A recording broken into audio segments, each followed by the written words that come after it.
Welcome back. Doctors have advised rest to Anna Hazare, who has been hospitalized in a Pune hospital early yesterday. The 74-year-old activist is suffering from a chest infection.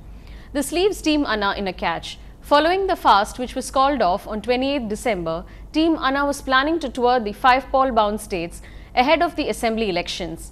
Key Team Anna member Arvind Kejriwal now says, as of now, there is no plan of another fast or agitation. थोड़े दिन में मैं अच्छा हो जाऊंगा, तो मेरी चिंता नहीं करना कोई।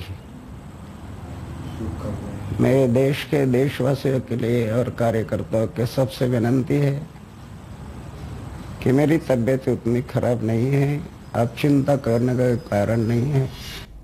Prime Minister Dr. Manmohan Singh, speaking at an event in Delhi, has said there should be no external control over the media, but that its representatives should themselves ensure impartiality and less sensationalism. कि media के ऊपर किसी प्रकार का बाहरी नियंत्रण नहीं लगाया जाना चाहिए, लेकिन मेरा ये भी मानना है कि मीडिया के प्रतिनिधियों को मिलजुल कर कोई ऐसा रास्ता निकालना चाहिए जिसमें निष्पक्षता और ऑब्जेक्टिविटी को बढ़ावा मिले और सेंसेशनलिज्म कम हो सके। मुझे विश्वास है कि पेड न्यूज़ जैसी बुराइयों को मिटाने के लिए भारत का मीडिया खुद प्रयास करेगा और इसमें सफल भी होगा। A 20-year-old man has been charged with the murder of Anuj Bidway, a young Indian student who was shot at point-blank range in Salford in Great Manchester on December 26th. The man, Kieran Stapleton, was presented in court a short while ago and has been sent to custody. Meanwhile, a police delegation from Manchester is expected to reach Pune shortly to meet Bidway's family. They have in fact already arrived in Mumbai. Anuj was a postgraduate student at Lancaster University. His parents have been critical of the UK and the Indian authorities as they learnt of his death on Facebook before the UK authorities informed them. India has summoned Chinese Deputy Chief of Mission in Delhi to a large protest over the treatment meted out to an Indian diplomat in Shanghai.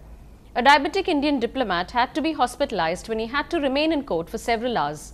The diplomat, Yes Balachandran, was not allowed to eat in court or go to washroom, and he ultimately fainted.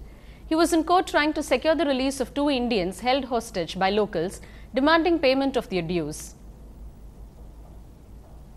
In Kashmir Valley, 1 person was killed and 2 injured after paramilitary forces fired on civilians protesting against power cuts in Baramulla district. Police say the protesters tried to force their entry into an NHPC powerhouse in Bonier area when they were fired at. 5 CISF men have been arrested. In another shocking case, a Canadian Indian student was shot dead in the Canadian city of Surrey on Christmas Day. The 27-year-old was killed by an unidentified gunman, but it's not yet clear if he was shot during a robbery attempt. The police is yet to make an arrest in the case. Alok Gupta had volunteered to work in the afternoon shift so that the store owners could celebrate Christmas together.